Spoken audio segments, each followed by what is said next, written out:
I had a hobby too. Mine happened to be guns and ballistics, and I studied guns and ballistics as much as I could, and I wrote an article about high velocity. So out of all my years working at Weatherby, the last 5 have been some of the most exciting. Working with Adam, with him running the company. And to think that I get the opportunity of carrying on my grandfather's legacy 75 years later here in Sheridan, Wyoming, I mean, it really is a dream come true. Oh, I'm home. Thank God I'm home. On Our Mark, the Weatherby Podcast.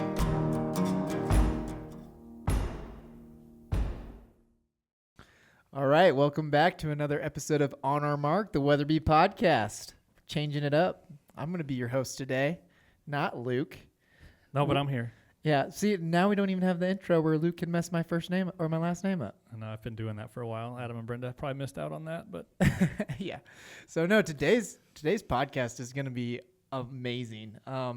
Over the past couple weeks, you guys might have been seeing some things on social about a sheep hunt that Adam and Brenda and Luke all went on. So I was not the hunter. You were not the hunter, I was yeah. playing filmographer on this one. yeah, Photo so. guy. So I think on this one, maybe let's just really just jump into it and kind of talk about, Adam, maybe just give us a brief on how this hunt came to be. Yeah, you bet. It's pretty cool. It's the kind of thing you kind of just dream about, actually. It was the end of July, and I actually heard from some contacts that I have at Wild Sheep Foundation, and there was a last-minute canceled hunt, and had been maybe postponed for a while, and it was an opportunity to go on a last-minute sheep hunt. So, again, it's the kind of, I woke up to a text That's on the kind of Saturday text morning. you get every weekend. Was that a dream? No. Yeah. Was that a dream? No, actually, I got it on Saturday morning. I went, Brent, I think we might be going to the Yukon in a couple weeks. And I'm like, no, we're supposed to be in Japan in a couple weeks. And he's like, Yeah, it's Saturday morning at, I don't remember, 6:30 or something. I'm out on the deck drinking coffee, and I get a text from Adam, and he goes, hey, Luke, do you have a second to chat? I promise it's not about work problems. And I think I was out of the office or something, and it was like a Sunday night, and Adam's like, a lot of things happen when you're gone. And Yeah, it's a busy weekend. So, yeah, long story short, but we were able to go up to the Yukon territories with Midnight Sun Outfitting, who has been a big part of Wild Sheep Foundation. In fact, Logan, one of the owners and family members, is on the national board for Wild Sheep Foundation. And so they've, guys that we've kind of seen at Sheep Show and all those kind of things every year, but got to go to really one of the just premier sheep hunting opportunities in the Great North. And it was an incredible experience that we had 12 days to pack for, make sure we were in sheep shape for, and we'd done more kind of hiking and preseason hunting, preseason hiking for hunting than we ever had before. So Brenda and I were really ready. We chatted about it, and they agreed that we could bring somebody to film and document the hunt.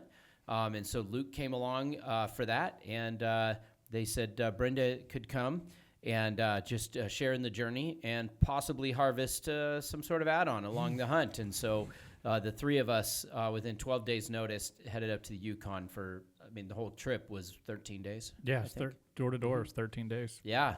So that's how it came to be.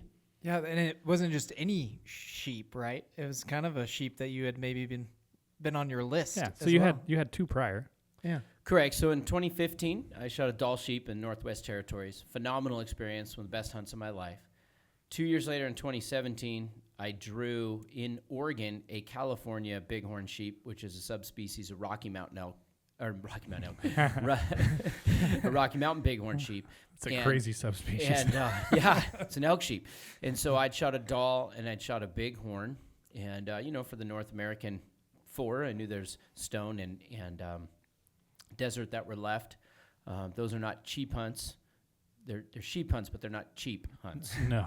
And so when this came up, it was a Fannin sheep, and if you aren't aware of that, it's a bit of a blend between a stone and a Doll, a little bit, where it's kind of a dirty Doll. But it, for instance, Boone and Crockett counts it as a Fannin as a stone sheep, and so kind of count towards that and be a different species of sheep for me. That's pretty rare. Wow. Yeah. Yeah. It's pretty awesome. Yeah, that is pretty sweet. So before we dive into like the hunting part, so it's like, so you get this text, you're like, oh yeah, we're going. What did like packing, feel like? Were you guys ready with everything, or was there like some last minute gear items you're like, I need to track this down now? So normally August is kind of my free month, and it's not hunting season. So we all of a sudden I was like, oh my gosh, hunting season is in like 10 days, and then it won't stop till November. So I was kind of like, oh wow. But we weren't fully ready, but we got ready. I mean, we got ready quick. yeah, we have a lot of gear. We have a lot of guns. Like I said, been hiking a lot, but it was start to really lay things out. And a lot of it's to me, it's more stressful what not to bring than what to bring. And so I make He gets really stressed. I when get a he very packs. large pile, and then it's like, it's making the pile smaller and more manageable up to the trip. That's usually stressful for me. Yeah, and then you add on, so on this trip, you were packing to fly yourself, not like a commercial flight either. So gear, lots of gear for sheep, but then you also had to think about like loading a smaller plane, right? And the fact that I've been flying for 17 years, but I'd never flown like more north than like southern BC. And we were going to be like, what, 1,000? I don't know. We saw a road sign for the Arctic Ocean. Yes. with just an arrow.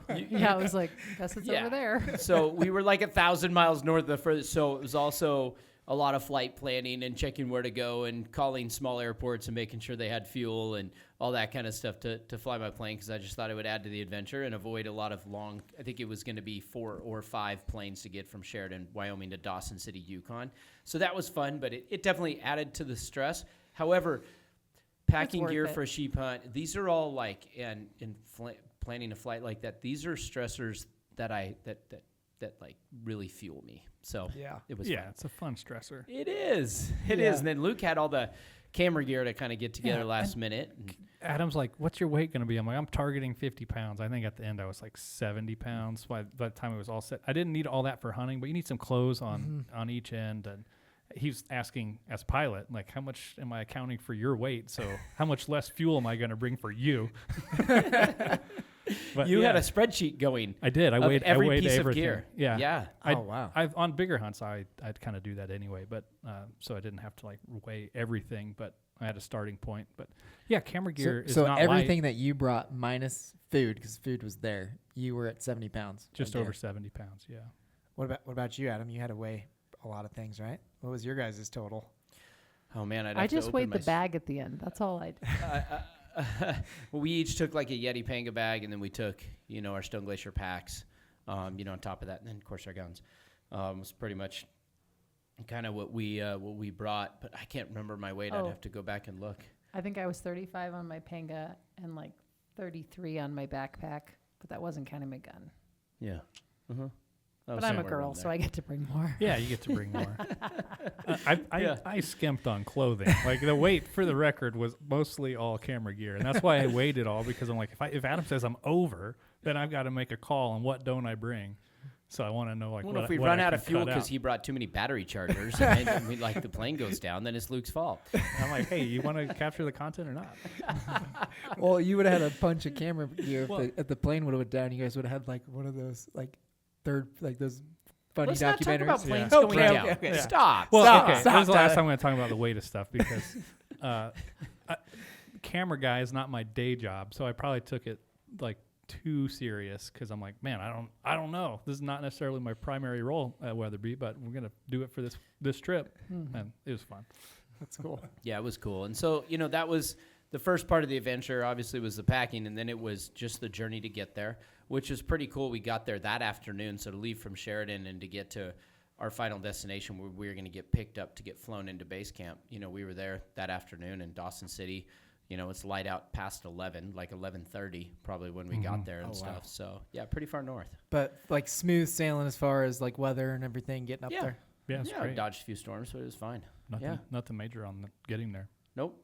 The worst part about getting there was like right when we got there, they're like, hey, there's fires everywhere. Oh, yeah. And Everywhere. we're like, well, what's that mean? They're like, well, we don't really know yet, because we can't get any of the current hunters really out very well because there's no visibility. So if you have, this concession that Midnight Sun has is over 7 million acres, and they have probably over 30 camps that they'll drop people off. That could be via horseback, wheel plane like a Cub, or a float plane. Primarily those three ways that they get into all these areas. And so it's logistically, I just couldn't imagine running the logistics of moving hunters all season, starting with sheep and going through moose and doing that. Just them getting their horses into camp.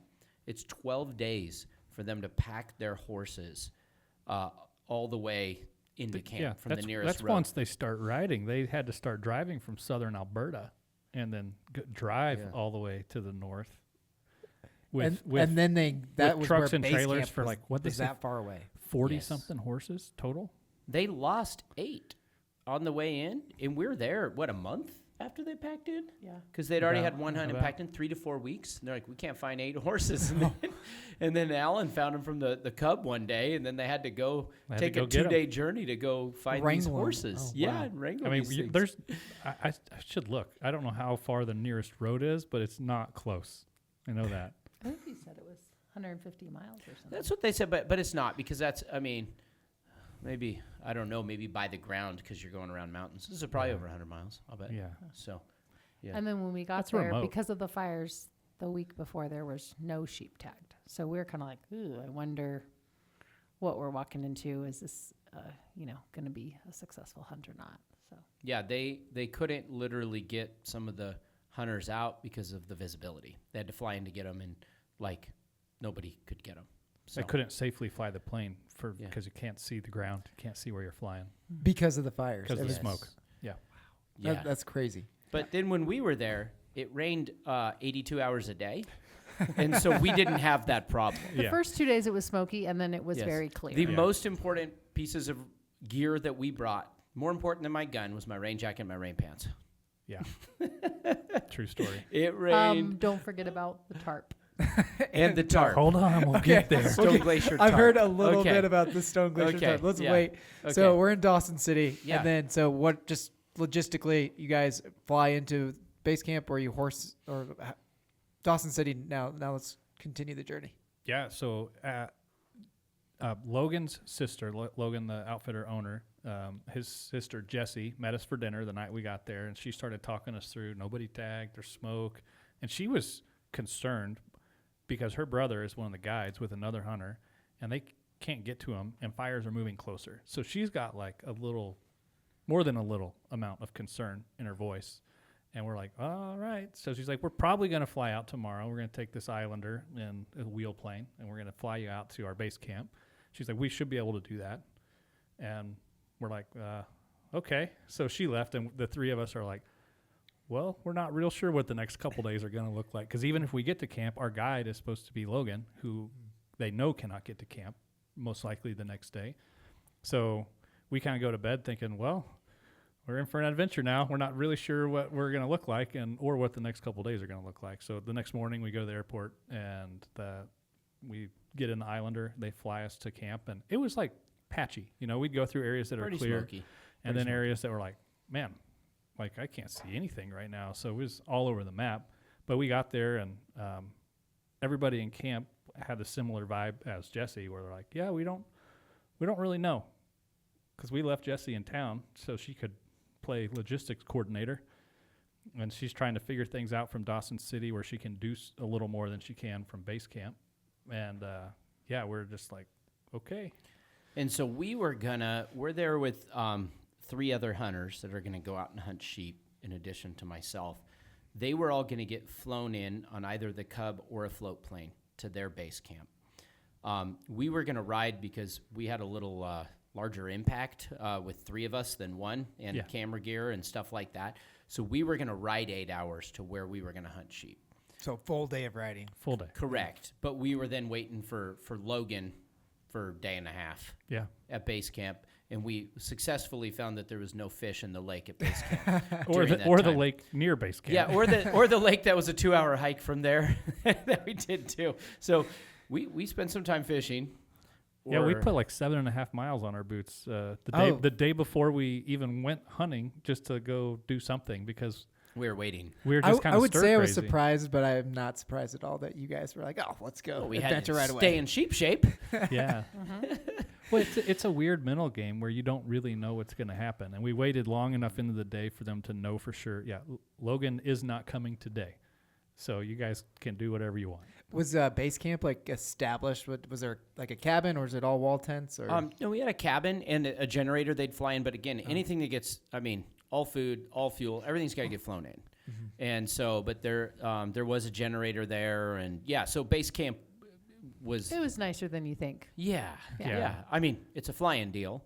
But And it was if you think about everything that's comfortable. there had to also get flown in. So like some of the things And- that were there, you're like, Why really? did they fly And this? then when they fly in, like when other hunters showed up on the Otter on floats on the lake, the hunters are in the front and there's construction materials in the back because you do not waste a pound in a plane if you're flying. If you're paying, it's a lot of money. Yeah, You got for to pay the to charter fuel some of and- these. Yeah. Horse feed, So, you name tin it. roof. Yeah, it's coming out of the back 2x4s. of planes. Yep. So, logistically,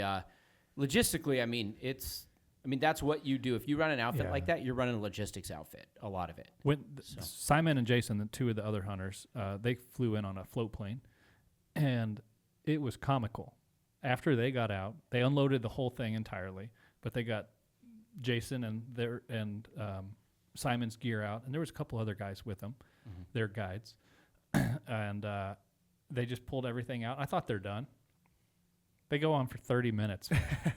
I don't know. They pulled out like a portion of Home Depot. I don't know what the Home Depot up there is, but there was at least 30 sheets of steel roofing material. There was plywood, 2x4s, you name it. Like they just kept pulling stuff out. It felt like Milk a comedy. jugs out of the floats. And Yeah. cool. So So we finally got our guide and we finally saddled up because we got to get to this hunt sooner or later in this podcast, right? yeah, let's start getting to that. So horses saddle up. Is this we ride at dawn or casually? Just Right, get but them? dawn in the Yukon is No, like 10:30 it wasn't to even 11. we ride at it was dawn. 1 It was- o'clock. We left at 1. Did we really? It was, hey, we're going to get Logan with, we have to tell a little more. They tried to get Logan with a helicopter, which in the Yukon, you can't support hunting activities with a With a helicopter. So Okay.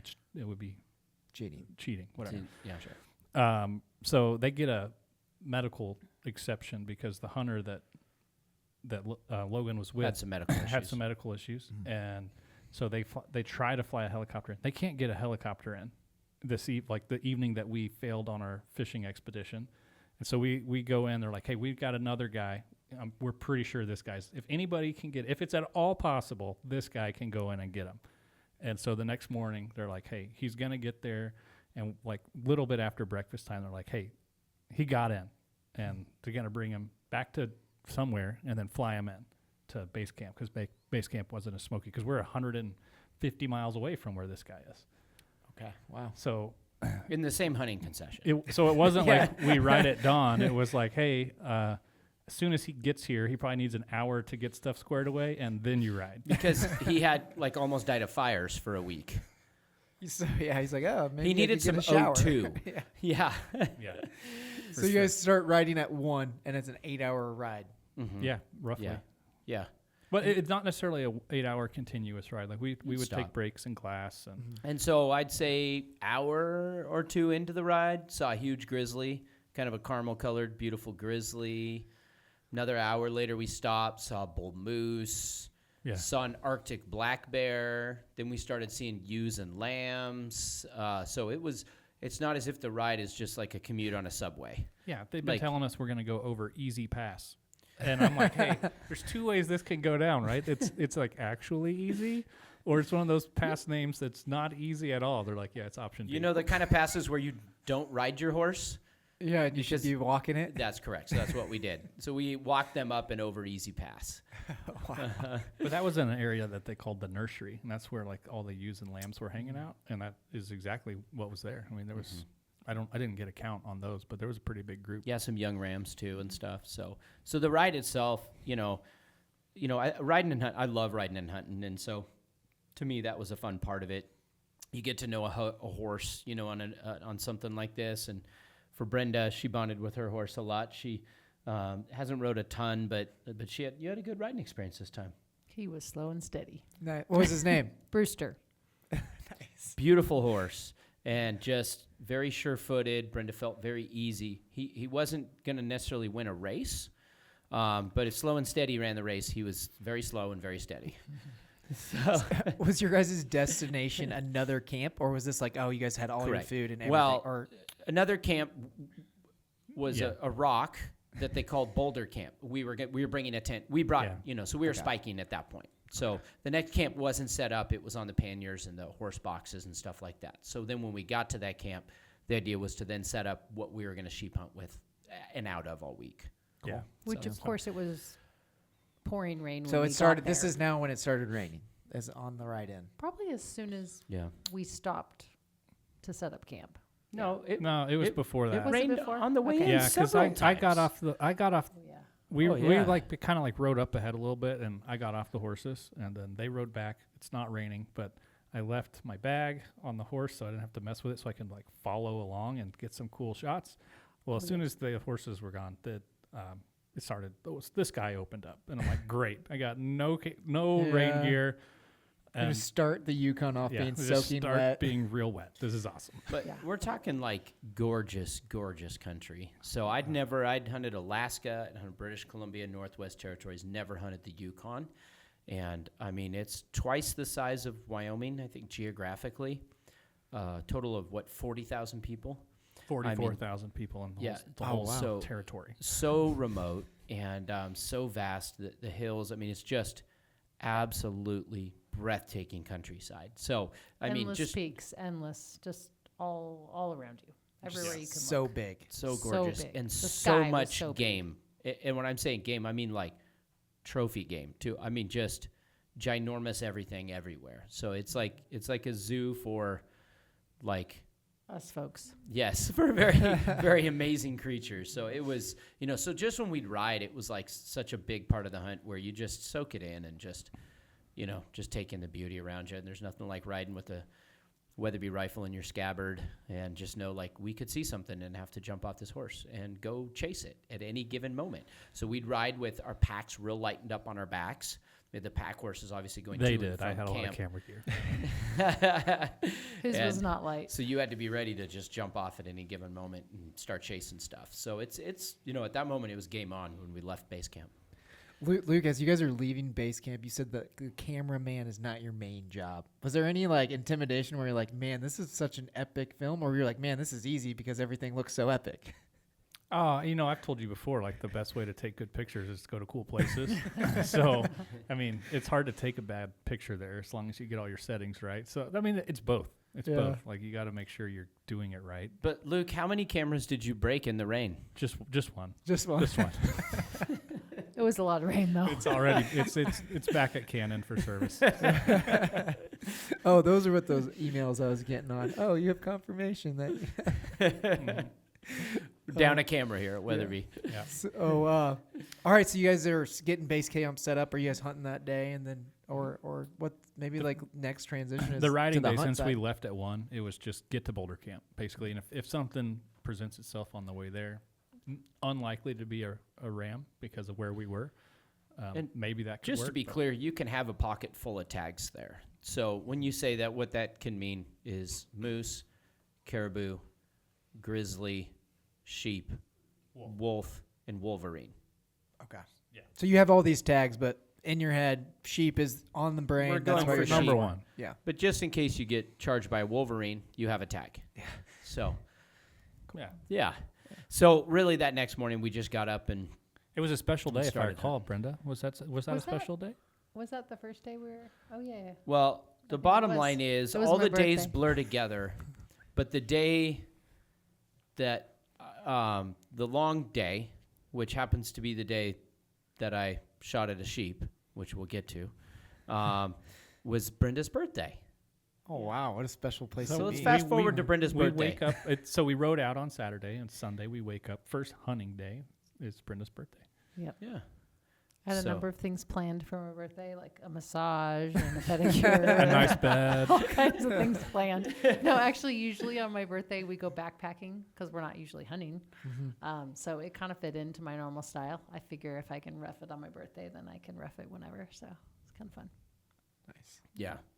So we started seeing sheep. I mean, these guys, this isn't their first rodeo, the outfit. And so they know where sheep are. And, so when we rode into sheep country. And so we started to see, young rams pretty Fast. hour after leaving camp. Yeah. You know, riding. And so what we'd do is we'd ride, and we were hunting. We'd ride down these kind of down these valleys, and then there's draws that go up and in with different mountain peaks, and they're kind of all named different things up in there. These rocky, just cool Just huge drainages. areas Huge. that you'd look and expect to see sheep at. So we'd kind of ride down in and then maybe get off and walk and hike up in there and look up in one. And that's kind of how the sheep hunting went where we were, was that sort of thing. So you guys were like big glass, like going in, glassing, and then pulling out spotters to see if there's rams that are legal or not. Correct. Yeah. You could, I mean, you know, it's full curl. And so you can see, you know, through the spotting scope at distance, when you just got to wait for the right angle. And if the sheep gives you the right angle, you know, comes up into that eye, over the bridge of the nose, whatever, you can tell. And at certain times in certain light, especially our outfitter can really start to count the age rings too and really start to age it. So it's full curl or 8.5 or 8 years old. Yeah, Okay, 8 or full curl is what you're looking for. So, and as usual, it's hard to find the big ones and the old ones, and it's easy to find young rams. But, you know, it's just fun to have rams in your spotting scope, even if they're 4 or 5 year old rams. It's just fun to watch them and stuff. Yeah. So, like, what time of day is this? Like, when you guys first get going, is it like just because out there, the time, like, concept of time is weird, Yeah, just because there's it is only weird. like 4.5, 5 hours of Because dark it's or light something? 20, you know, 19. Yeah. You could hunt 19 hours a day easily. We never But- really set our alarm, so Yeah. they don't. You they just don't kind of get rush up, in the and morning. then you I just think- kind of go. I think first legal shooting time was like 3 something. I think it was like 3:50. Wow, that is so weird. Yeah. So we did not, And, we yeah. didn't need to know that. And you could be into the 11s on your PMs. So, That's like, so weird. Yeah. if you do that for 10 days, though, like, You're dead. Yeah, you're you're dead. gonna. So you gotta. We really had to pace ourselves while we were hunting out there, and so you started to realize that where I'd get antsy in the morning. You know, I'm coming into the tent trying to get some coffee first thing, and they're just like rolling over and kind of like, yeah, we'll get to it. And it's like, well, it's because 12 hours from now, like, you know, we're still gonna be Still hunting. just starting our day. So long days. And you didn't notice, like, you know, here it's like in Wyoming, you're like, oh, that first 30 minutes or first hour of light is like the time you need to do it. So the sheep That's were not how active all sheep day. hunting is. Active Yeah. all day. No, No. and that's been my experience in the other sheep hunts I've done. It's not that way. They're out grazing on the hill. They're more They'll like come up antelope. and They're over. just kind of Just doing. they're there. They're just They're doing doing their things. Yeah, yeah. So it's more about being able to see them on the side of the face that you're looking at and all those kind of things. Yeah, Yeah. getting an eye on them. So day one, hunting day one, is when you guys spot a ram that you guys would be. I don't remember all the Yeah. days. So the first day, Sunday, Brenda's Yeah. birthday, we were basically Yeah. gonna from Boulder Camp. We're gonna check out 4 different draws, 4 different drainages. The first one was kind of doesn't really matter, but the one direction from camp north, I think, and there was no sheep there, but there was a big moose, and we're like, well, we're here for sheep. You just have to start making like hard calls. Yeah. And so then we go to the second draw, and there were some like adolescent sheep, and we're like, cool. That was like sheep spotted. This is awesome. Third draw, we see sheep, couple not shooters. Fourth draw, see some sheep way up high, like no way to do anything about it. Like straight vertical, on the straight top of a things. cliff. Like Yeah. no Yeah. way to make And a play. there was one there that we'd seen earlier too, and he was maybe just barely legal. Yeah. Mm-hmm. So we're excited. It's first day, and we're like, you know what? Let's head back to camp. Like it sounds like you just checked 3 draws, but like even on horseback, that's a lot of ground to cover. No, this bunch was of like days. 12 hours later. It had Yeah. actually rained. 74 times. At least I mean- 2 downpours where we were completely drenched and hoping. Even that, in rain gear. Yeah, You know, just, yeah, just- like Yeah. torrential And you guys were downpours. just Wet. riding through it and not like trying to get out and get under a tarp or anything. Just nope, you're just hunting. No. No, it doesn't No. come into play at all. We, No, they're we just like, went at okay. one point for an hour under some trees a little bit or under some willows and tried to just, so we had a tiny bit of brush over us. But that was in a spot where we were glassing from. So Yeah, it's not like we correct. just sat it Yeah. out. We were Oh, in a no, spot no, where we no. could see what was going on. And I'm impatient too, kind of like Adam. And I'm like, well, there's nothing here. Let's wait. Let's go to the And next place. almost every time, the longer we waited, we would see something. We Yeah. would see a sheep kind of move around because it looks like you can see everything from 2 miles away. But there's so much contour and Yeah. so many little nooks and crannies that That they'll all of a just sudden peek a little around. white dot would appear. You're like, oh, is that a rock? You pull up your binoculars. You're like, that sheep just magically appeared. Yeah, it was on the not middle there. of that cliff. It materialized. Yeah, and you know the past few winters have been pretty rough up there, and both in Alaska and Yukon, you know, the amount of older rams is down.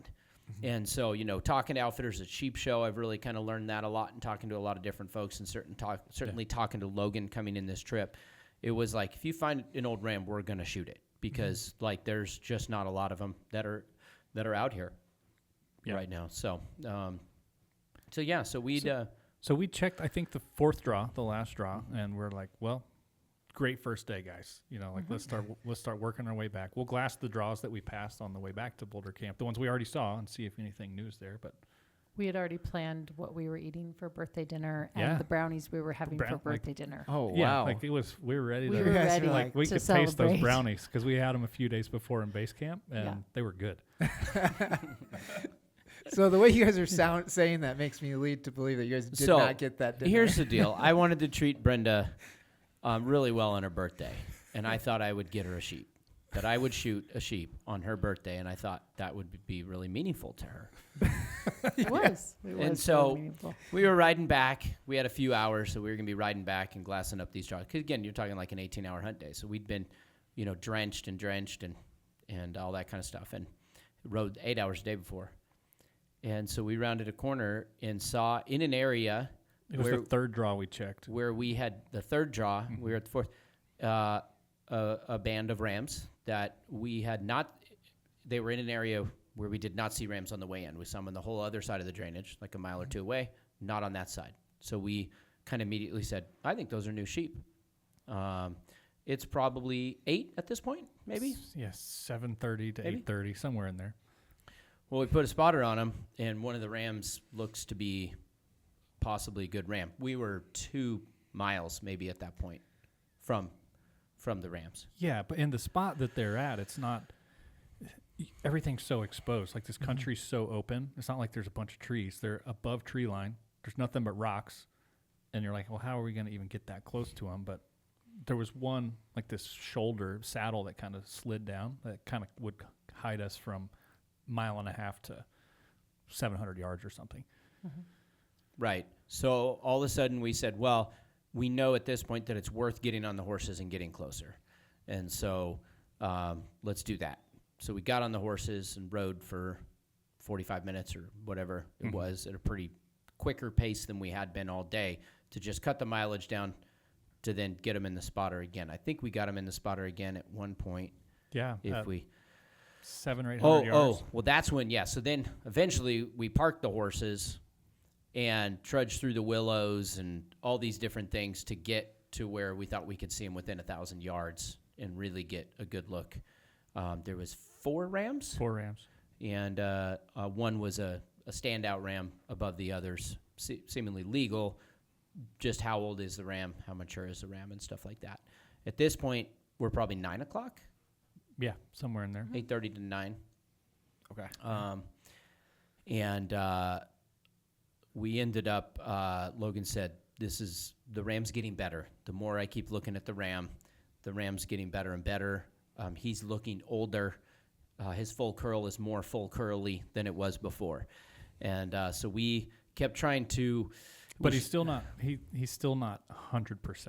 Because he didn't give us the look. You know, it's hard depending on the angle the ram's at. It's just really hard. The lighting, it's different, right? And when you know, like, A, it's got to be legal, and B, we want to shoot an old ram. And I'd already told him I didn't want to shoot a ram this early in the trip. I didn't really want to fill my tag. It was Brenda's birthday. We were going back to have brownies. I said, we're only going to shoot a ram if everything lines up, we get within range, and it's the ram we're looking for. Otherwise, like, we got a while to hunt. Now, at the same time, I'd also talked to multiple people right before this hunt that have been on multiple stone sheep hunts. Talked to somebody who hunted for 20 days, struck out, never got a stone sheep. Yeah. And sometimes they just pop over the mountains and they're just gone. So I'm also weighing that. Right. And the week before with the fires, no one had really tagged They out. were 0 for 4. And even in the guide said they're probably like, oh, if this is we got to go, right? Well, he was excited, and so he's like starting to take off after him, and I'm like, I don't know what I need to bring because we started off thinking we're just going to take a peek at these guys, and we're not going back to the horses. So the whole time I've got everything. I've got a jacket for riding all the way back to camp on. So we left pretty much all the food, and everybody left their water bottle except for me with a half an Nalgene Smart. at 8:30. Okay, so I was prepared. My The, own the water. horses had these saddlebags where if they can carry a little more weight that's not on your back, it's a good thing. So you, like little things like water Usually. bottles, you Right put in there. those saddlebags. Yeah. So we ended up kind of doing a stalk to one area, figuring out we're out of range, couldn't really see, dip down in the visibility. When you're hunting up like that, you can just get blocked real easy. So we did this whole go-around stalk where we realized we'd probably be right at about 500 yards from these rams. But at that point, it was going to be another half-hour hustle to go back down off the hill, go around through these willows. We're starting to think we're going to battle daylight. We should mention that we have 6 total people. Yeah. That's important. Yeah, we did. We had a second guide who was along to help. His sister, who was a wrangler, they were just awesome people, incredible humans. The 3 of us, Logan. So there's 6 of us doing like a 2-hour stalk around this hill, trying not to spook these rams. And so we end up going back down, exposing ourselves a tiny bit, For 30 yards or something. but pretty far away, and then going up this really, really, really steep hill. It's like a little mini mountain among all these mountains that would have a, in theory, is going to have a good view of A where good the little sheep are. hump. We could Little get knob. behind it. We Yeah. could be hidden. And so we hoofed up this thing. I think our heart rates were, peaking, redlining, going up this thing. We know we're kind of facing a little bit of daylight here. It's Brenda's birthday. So, don't want to push it too hard. Let's just see what happens. We crest this thing, and they're bedded now in the open, 480 yards. And it was probably 9:45 or something. We get up there. I don't know. I don't want to say exact times because I don't know the daylight.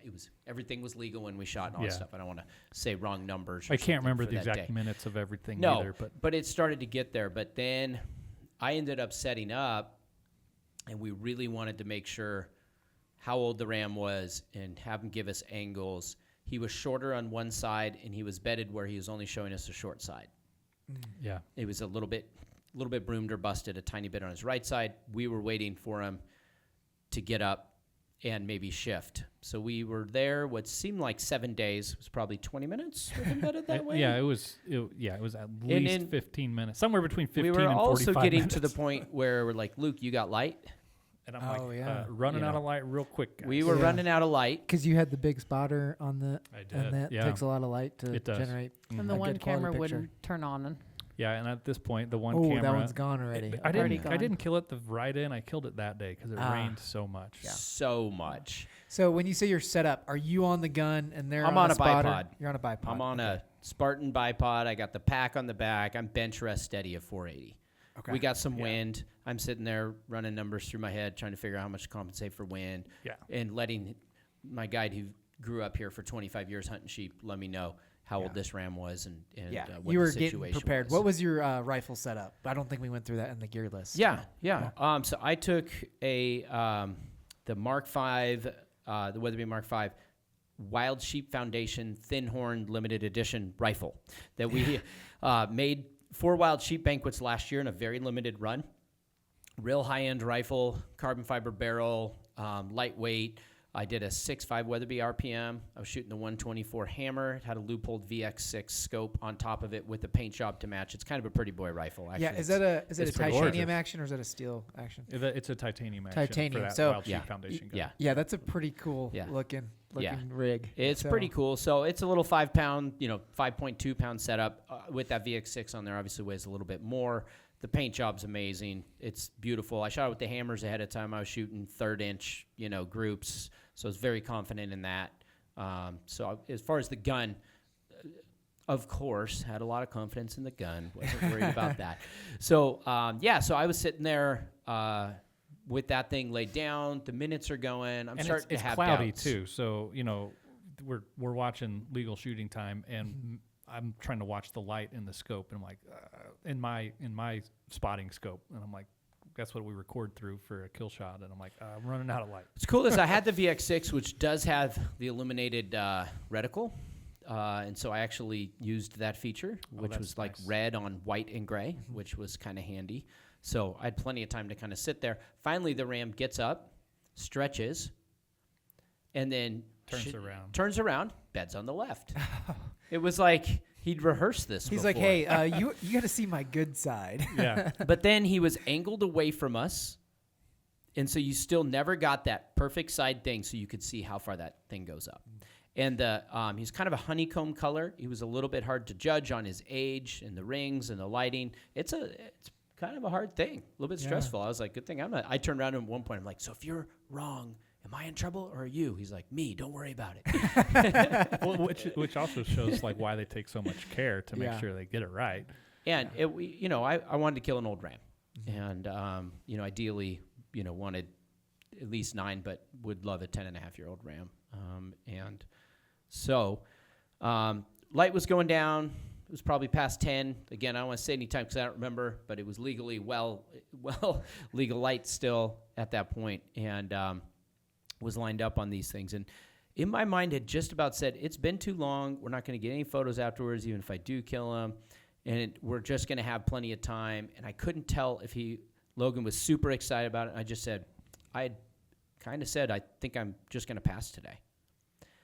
And then right when that happened, the ram turned where he got the full look, and Logan says, "You got to shoot him now," or something like that. Yeah. It went from I'm probably going to pass to this is the ram we want. We're not going to find another ram like this. Like suddenly, right? We actually haven't talked about this at all as how this went down. But yeah, I'm trying to gauge Logan's like gauging of the sheep as like in my mind he's thinking, this is probably it's legal, but maybe it's just like young, and I'm not sure if we should shoot this or not. So we kind of had said a few things that were like, yeah, okay, we're going to pack down. This was awesome first day of hunting.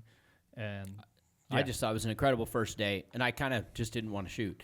But then all of a sudden, when that ram turned, and Logan, who'd been on his first sheep hunt when he was 6 years old, and had been ram hunting his whole life, I'm going to trust him. As soon as he turned, you want to see how he lights up. Yeah. Right? Yeah. And I'm right in front of everybody slightly on my bipod, and they're all behind me. And as soon as I heard him ecstatic, I said, Luke, roll it. Hit the red button. Logan and Arliss both were like, absolutely. If you want to kill a big ram, you need to kill this one right now. Now. So it went from me thinking about it to that moment in my mind of, if I pass today and go home without a ram, I'll forever hate myself. Yeah. So I killed him. Yeah. Yeah. 480 yards, so he didn't move. Just right there. Yeah. Yeah, well, I didn't hit him. I didn't kill him. Well, I hit him. I didn't kill him in one shot.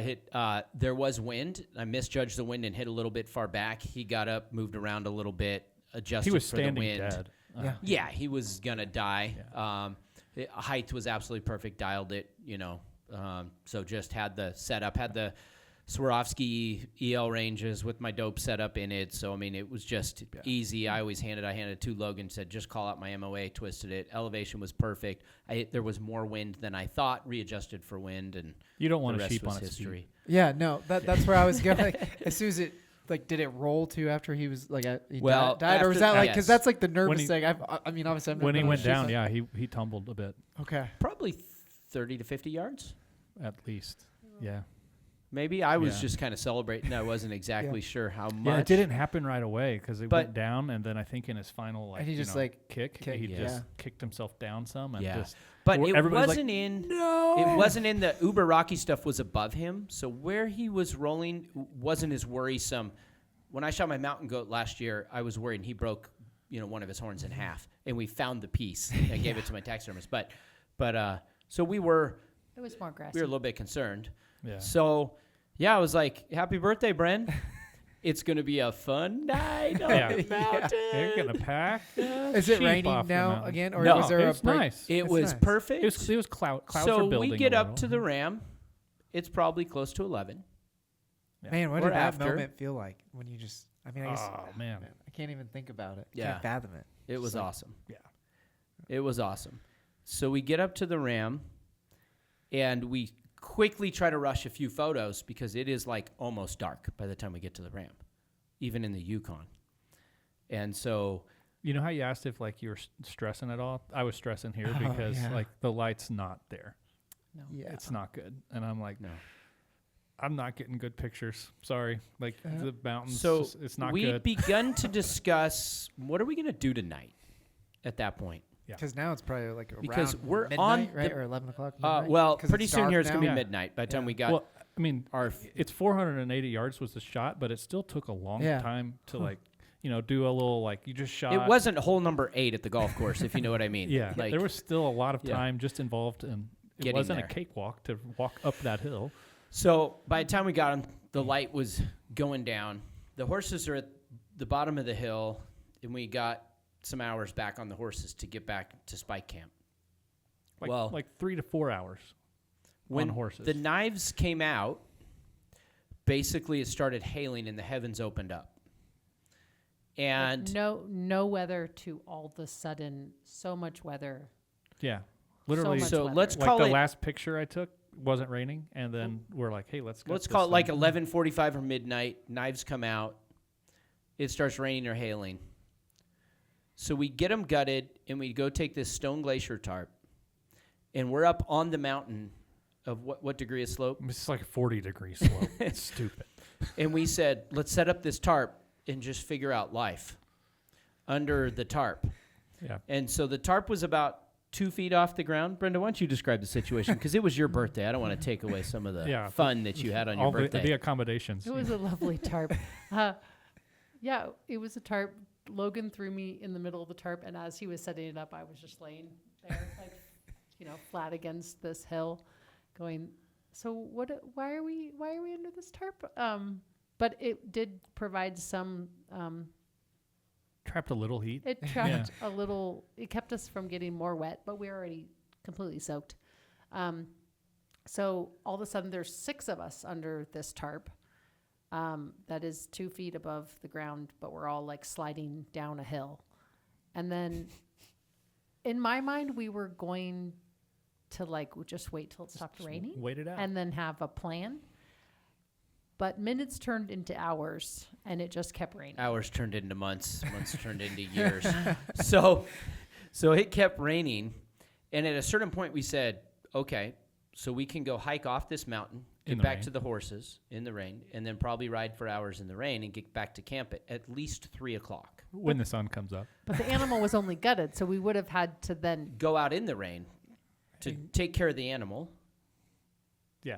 and cut it all up and cape it and quarter it So we didn't. And then we load didn't all need that to out. make that decision. and have no pictures or videos yeah. and be in the rain. The weather didn't allow us to even make that So what- decision. Our decision was to stay under the tarp or to get out of the tarp, and so we stayed under the tarp. From 12 to 5 a.m., we stayed under the tarp, soaking wet. Like, my boots, I've never had that wet in my life inside. You could have wrung out my boots. I mean, we were using guns, like rifles for pillows. Like, I had Yeah. cheesecloth up like Yeah. all the way over Game my bags. boots We to use my game thighs. bags to wrap around people's hands for extra gloves, for scarves. It was rough. because everything we had was drenched to the bone because it had been raining so hard all day. Yeah. Like, I had really good top-of-the-line rain gear. We had multiple brands. It kind of just didn't matter at that Everything's point. wet. So as you're Everything's laying under this tarp, are any of you trying to sleep, or you're just like, Yep, nope, yep, you're just yep. talking? No. I mean, not immediately because we're still. I Like, slept for think- 15 minutes at one point. I was Yeah. like uncontrollably shivering. Like I couldn't stop my shivers. Yeah, so like it was. So there's 6 of us under a 10x10 fly tarp, and everybody at first in the beginning, as you'd expect, everybody's trying to give each other a little bit of personal space. I was not giving any Adam any personal space. But that y'all are married, so that's It's like, okay. you keep me warm. That is your number one job tonight. Yeah, Brenda's in charge of HR, and I'm right next to her. She starts shivering, and then Logan's like, y'all just get as close to Brenda as you can. And as time goes on, our little 10x10 area slowly just starts compressing. I feel I think it was Arliss used my boot as a pillow, and I feel like a pressure like on my thigh, somebody else's head. I had somebody using my boots as a pillow, and then if I need to roll over, I had to like kick their head. It was awful. I So feel like a it- time lapse would have been pretty funny. on this. So it like, So it's like the type no of thing. dinner. I mean, it wasn't even like we were yeah. like, hey, does Oh. anyone have a snack? No, I no, had no. a half. No a, one cared. Half a bottle of Nalgene, which was gone. So then we're taking the tarp and collecting rainwater one drop at a time, putting it into the Nalgene. So, because all the rest of the water was down at the bottom of the hill, and our food was down there, and our shelter was a long ways away. It's the type of thing like you'd look at your watch and be like 2:19, and then 2 hours later you'd look at it and it was 2:23. Yeah, You it know, was bad. It was that type of thing. I fell asleep once or twice, and then I started sliding down. Like I just wake up sliding, like into the guys that were using me as a pillow. I'm like, this is ridiculous. So I remember at about 4, I started to go, I think it's getting light. Like, and I was laying there at about 4:15. I was so cold. I said, I'm going to go out there and just do push-ups and jumping jacks. So I like roll out because I was like surrounded by everybody. So I roll out to the side and I go out there, and Logan had somehow been pushed out of, I probably kicked The him one tarp. too many times. and he's like, there was no room. So I go out there and he has a game bag, cheesecloth game bag over his head. So he looked like a he's scarecrow. like he's gonna be hung, you know. With Just a bag with over his head. with his hands inside, so his sleeves are outside, so he bundled his arms up inside, and he was just uncontrollably like convulsing, Shivering, like just real trying bad. to stay warm. And I was doing push-ups. Long story short, about 4:45, we're all out there, and then we go up and spend 2 to 3 hours in the morning getting epic photos, It was a gorgeous morning. cutting the ram up, caping them. Getting all the meat and packing them off the mountain, all dry, gorgeous morning, get all the way back to camp, by lunch or something like that the next day. So it was like 28 hours of just hunting without doing anything else. That sounds incredible. It was Yeah. It's like awesome. type 2 fun for sure. That was level 3. Level three. But yeah. the cool I thing think was at one Brenda point- had a great birthday. Yeah, I did. I had a good birthday. I think I remember this quote from Brenda, and it was, "This is worse than childbirth." She said that. Well, I recollected, the nights in the hospital, and yes, that's painful. But I had a warm, they bring you those like warm blankets, and I had whatever I wanted to eat or drink, or so this was like pure survival that night. Even to where like we hadn't really eaten anything for hours and hours, but like your brain, when you get to that kind of survival mode, I wasn't even thirsty. Like he was like, "Oh, we got to get water," and I was like, "I don't care about water. I don't care about food. I don't care." Like Yeah. you just like solitary focus on, okay, I just got to get through this moment and then the next moment and the next moment, and you kind of go like, okay, well, what's the worst that can happen? This is about the worst. So either I live or I just die. Like I might freeze to death tonight, but that's not. I can't really do anything about it. So it was very much a live in the moment. Yeah, it was awful. It was awful. It was. But we had a dead sheep. But it was great too. I don't want to ever do it again. It was cool. The ram was aged at 10 and a half, well over full curl. And as it is, the remainder of the days that we were there, we did not see another legal ram. Yeah. The sheep actually ended up vacating that area and going to a much more hard to get to area, even the bands that we saw. So in hindsight, It was the right I call. actually wonder I would have either came home with a barely legal one if I'd have shot that another one that we saw, or I'd have come home with no ram had we not shot it that day. And that's just kind of how sheep hunting is. So in hindsight, the night was worth it, at least for me. It was incredible No, for it was- all of us. And It was still like It was. awesome, but just in 6 hours of terrible. Yeah. I decided that I will never say that my bed is uncomfortable, my pillow isn't soft, or that, that I'm not warm, like ever again, Yeah. because you never know how much you can handle until you live through it. I love hunts like that though, in the sense I've never been on anything easy extreme like for this. you to say. Yeah, I know. But like the appreciation of like when you get back, like a hot Oh, yeah. shower or a bed, or like kind of what you're Or saying, even where you just don't your tent. Like For sure. the tent that most people are like, ooh, I didn't We're sleep sharing very this well. story, but imagine the horses. Oh, I know. Yeah, we Tied didn't up even to the take willows. We didn't loosen their saddles because we were Yeah. just peeking around the corner They had their bridles on the whole night. the whole Yeah. night. Yeah. Dude, the horses are the Rocks. MVPs Amazing. of the trips. The Yeah. willows in the swamps, the stuff we went through that they just go through, they're unbelievable. We did They're over unbelievable. 70 miles on horseback. That's like hard to fathom. That's like I'm still bow legged. We were soared So- a different way. Like we didn't do as much hiking as I imagined. Like I felt like I got out of sheep shape going on a sheep hunt, but I got into like horse shape instead of sheep shape. It is different. It's is. total. It's like And a the joint, willows, joint shape. these tall willows that are 7 feet tall, often banging you in the knees and the face and the eyeballs, and it's just hard. Miles there don't come easy, like even on a horse. I was so thankful for the horses. I mean, Yeah. the stuff that they were But going through was real boggy. It What's just funny sucked. is Jason, one of the other hunters, when we got back and we were comparing, we were 4 for 4 on hunters that week. 0 for 4 the first week and 4 sheep the second. And he was with some like young 22-year-old guide, and Jason's older than I am, and which is hard to believe, right? And but they just spent 10 to 12 hours a day just hiking up and over these peaks. Non-stop So, hiking. it just depends on where you're at, which kind of camp you're in, if you have horses, like what your situation's going to be. I'm going to, just for the sake of time, Yeah. I'm just going to jump because I'm like, whoa, okay, Yeah. we shot more things. But I did get a redo on my birthday. I said I'd get a redo, so I got birthday Sunday and Monday. nice. At least there may have even been like Thursday, and Friday, and Saturday. Yeah, it's a birthday she'll never forget. So, but yeah, I'm blessed to have a wife that come with me on that, to journey with me and to be a part of it, and to have Luke there to film it and document it. And so it's my third of the 4 North American sheep, and it was all we dreamed that it would be, and it definitely didn't lack the adventure in the process of it. Now, we still had more tags potentially, and so at that point, the purpose of the hunt, like, we went to do what we were going to do. Yeah, so you could almost exhale a little bit. You feel like, There was a Oh. huge relief. We Yeah. kind of took a day off after the terrible day.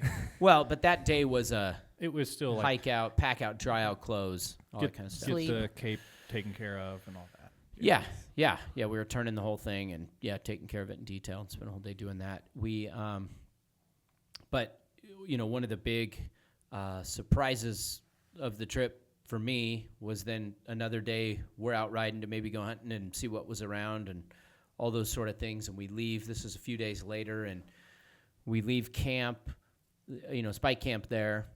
See sow grizzly and her 2 cubs. And by leave spike camp, like 500 yards from Boulder Yeah. Camp, we see Yeah. a sow and a couple cubs, huge cubs, like almost as big as her. So you were videoing her for a while and the cubs. Yeah, I got the spotter out and got some cool like, shots of these cubs. We're like, let's get back on the horses. We put up over the hill, not more than 5 minutes out of camp. Logan turns around at me with his face and points over here at a wolf about 300 yards into the willows. And I've had a wolf tag in multiple states, Canadian territories, had them in my scope of they ran away, never fired a bullet at a wolf. And, they're a predator up there, especially it was about 2 miles away from what they call the nursery, where there are a lot of lambs, and wolves are killing both caribou, moose, sheep, a little bit of everything, and just beautiful predators you respect and everything. But the opportunity ever came, it was on my bucket list to shoot a wolf. And so in a period of how many seconds? very 3.5. Very few.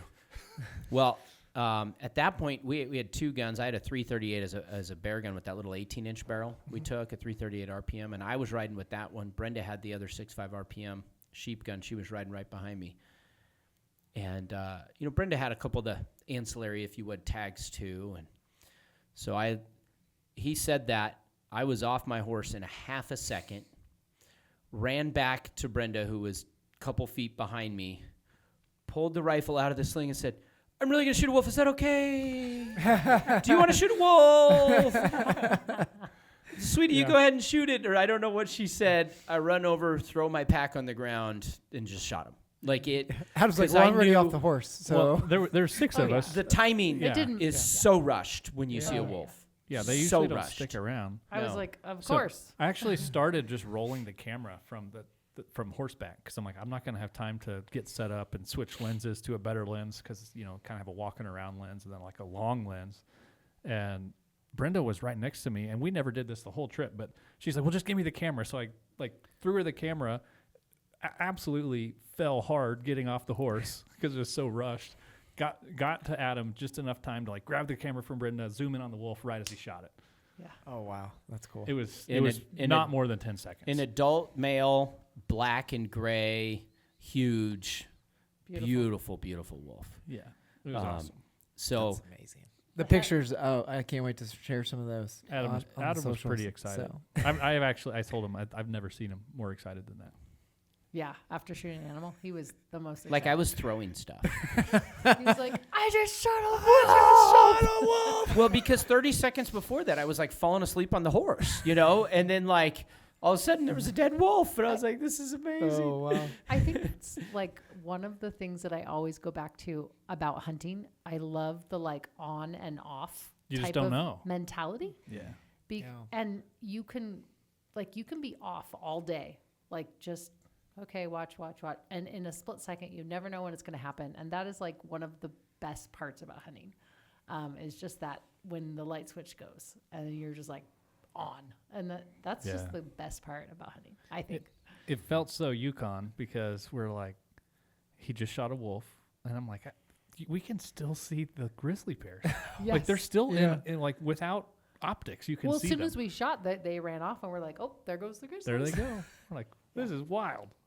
Wild. That's so cool. So by the time we rode to sheep camp, did my sheep day, the other day, recovery day, a couple days of hunting, the wolf and caping it, we were in sheep camp there 5 or 6 days. Yeah, or at Boulder something. Camp, I think it was 6 nights. Saw a huge Yeah. moose, saw Oh, all kinds of stuff. It saw a was great. moose pushing 70 inches probably. I mean, Huge. Whoa, that's big. Huge. we saw some Yeah. cool country and did quite a bit of hunting.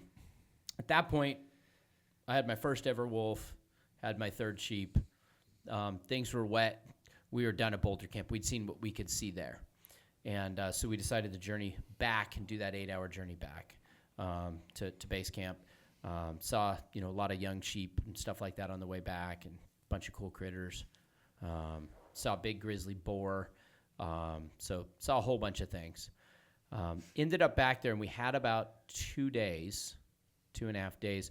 They kind of have pick-up and drop-off days, and because of logistics, it's really hard to move things around. And in this case, there were a couple broken-down planes that some of the local charter companies had. So it was like we had a couple days to hang out in camp, and that's what we were going to do, 2 to 3 days. And so at that point, we ended up making a decision that I owed Brenda because she came on my sheep hunt for my birthday. You didn't owe me anything. And so we said, let's go out, and if we see a ginormous caribou, Brenda was she had the hunting license and a tag for it. She'd never shot a caribou, and it was kind of on her list. He said, we're going to go see if we can find Brenda a big caribou in these last 2 to 3 days. And so that's what the close of the trip was, to see if we could go do that. And we came back to camp, and there's a lot of people who'd been trapped in for a while due to the fires and different things. So we kind of set out with a big posse all around to go scout for Brenda's big caribou out of base camp. So we saddled up that morning and kind of headed in different directions. We took one of Brenda's friends on this hunt. The Tell her base about camp that. was like an international melting pot of people. It was. We had somebody from Australia, Uzbekistan. Yeah. So, That's cool. Yeah, it was kind of crazy. So Whenever I'm in hunting camp, I always try to make friends with the cook. It's a good person Yeah. to make friends with. So Julia was the cook from Uzbekistan. Every night she would do a different ethnic theme. She was great. She had been out there for over a month, but had never really been out of base camp. So I think she rode a pony when she was young. So she'd never ridden a horse. She'd never been on a hunt. And so I was like, well, why don't you come with us? And she was like, what? You mean I can come? So we had the 2 Canadians, the guide and the wrangler, brother and sister, which I just adore those 2 kids. And then the cook, and then we had some other wranglers and guides going in different directions. So, but with our group, there was about 6 of us on horses riding kind of opposite direction of camp. and we just thought we'd go see what we could see. So it was ended up being a long day, but we saw a few caribou. Need to get closer to them, so we kind of made a stalk and identified that one was definitely a shooter bull. Yep, That's like an understatement. shooter bull. Like a ginormous It was caribou. like, no question, is it a shooter bull? It was When you like, guys saw it, did he- everyone start getting excited about how big Yeah, it was? well, I first spotted Yeah. the smaller one he was with, and the smaller one, as we would say, was no slouch. yeah, the No smaller slouch. one was a shooter, probably. Not for It was- Brenda that day. I don't know. We It were was going on- bigger. It I was- don't know, but if you compared the two, one other looked one was like a twice as sun, big. like Yeah. it was not even in the same category. But we hadn't seen him when we parked the horses midday and started walking around, and they kind of went a different direction. We ended up jumping them at 150 to 200 yards. Yeah. And it was just the two, and we saw the big one, and when he turned away, you know how it is when a big bull turns away, even an elk, it was like, oh my gosh. Yeah. But Huge. we Huge. bumped him.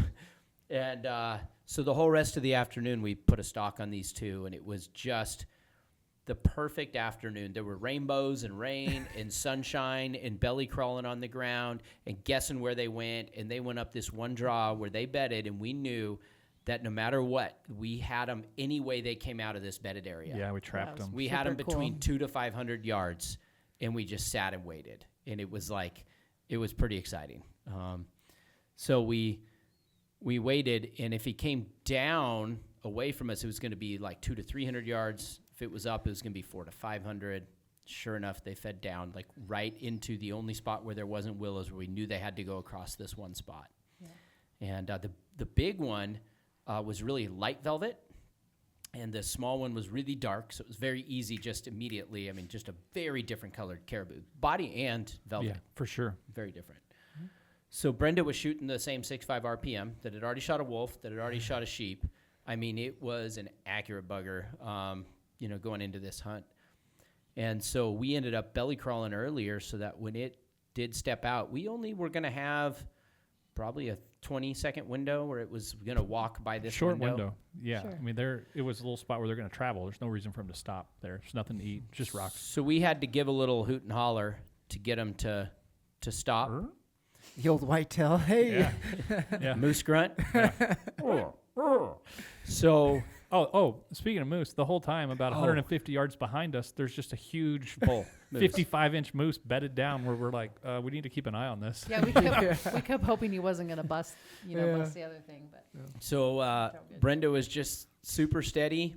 He walked down quartering to us. We gave the grunt. I said, babe, put him in that front shoulder. He's quartering too. And she shot him right through the middle of the heart. One shot.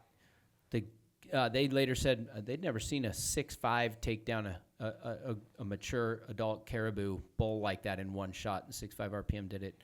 It could not have been a better shot. Absolutely. No heart Placed it tacos perfect. after that one, huh? No. Right through the middle of the heart. I mean, it was a That's cool. huge heart. You may have gotten like an inch of meat. But it was a really big heart. yeah, it was. It was. Yeah. Yeah, So it was we. very big-bodied caribou, almost the size of an elk. It was The good news huge. is we got back right before dark. We probably pulled into camp 10 p.m. that night or something.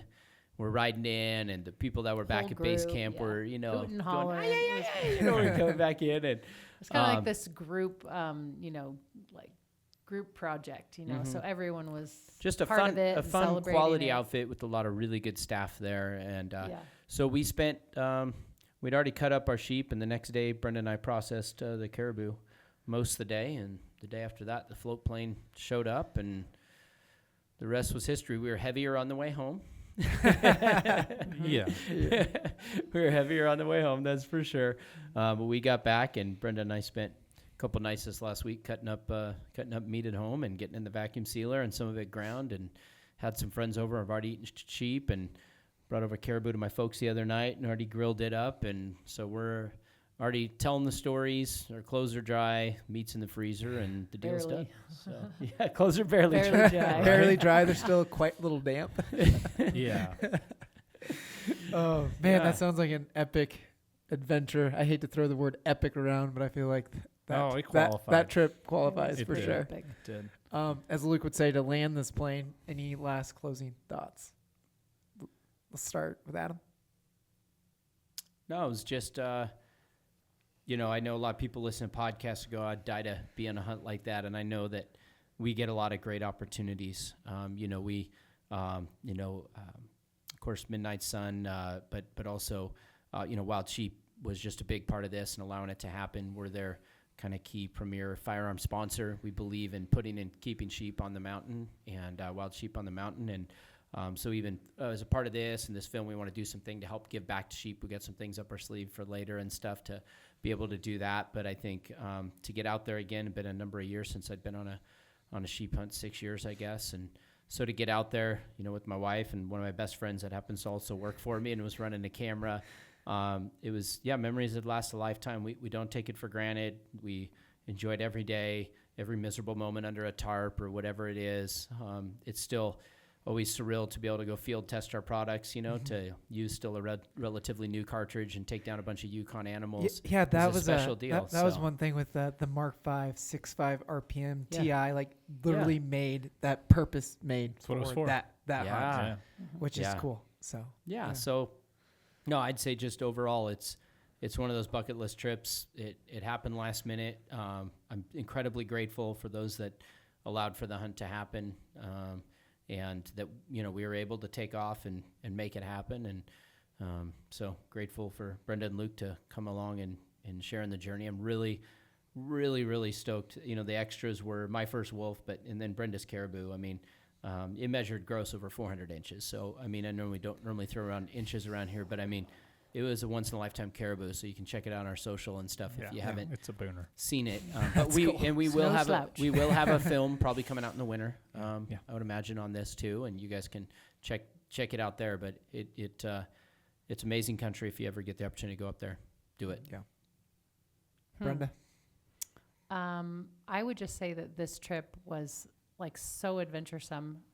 It reminded me like how, like when you say yes to adventure, like you kind of say no to comfort. As it was just like another reminder to me. But I think it's always worth it. Like it's always worth it to be able to experience the adventure, even if you know, say no to comfort, whether that's what you're eating or how you're sleeping or whatever that is, you know. And I think for you guys, maybe that comes more natural, but for us ladies, that's less natural. But I've never been on an adventure that I was like, oh, I really wish I wasn't on that adventure. I wish I was at home in my comfy bed. I just don't believe if you really experience the adventure, it's always worth it. So this was an adventure of a lifetime. It really was. So. I think it was really cool, just first of all, to see a North American sheep. Like it was actually my first time on any kind of sheep hunt of sheep. Obviously, I've won the Less Than One International and got to go on ibex hunt. And so I have an affinity. We did Odd for and Mouflon too. Yeah, and I have affinity for wild sheep, but like for what you really think of as sheep hunting, like to be there. And then there are a couple of the guys, well, Simon, it was his first sheep. And to mingle with the other hunters, and like they all go to sheep show. They're all huge fans of Wild Sheep Foundation. Simon wore his Less Than One Club shirt, and he did not have any like colored tape, so he had like white athletic tape that he stained with the blood from the ram and put it over the made an X on his shirt. And just seeing how excited they were about the whole hunt, you know, and that experience, and they like toughed it out in the backcountry, like on their boots. They didn't have horses like we had. And I just the whole experience to me was pretty cool. Even the sucky, miserable part, it makes for a great story, and it was awesome. So That sounded like a great trip. I got to follow along via inReach, and then when Luke would get some kind of internet service, I was just getting them, and I'm like, oh, this is amazing. And I guess for my last little takeaway from your guys' story, I thought it was cool. You guys said it was like a melting pot at camp, and it's just cool how hunting and then wild sheep in general just bring people from all walks of life together, and you guys are all there to struggle, and it's just kind of a funny thing when you think about it, how those two things can kind of bring a lot of people together. So, all right, well, thanks for listening. Cue the music.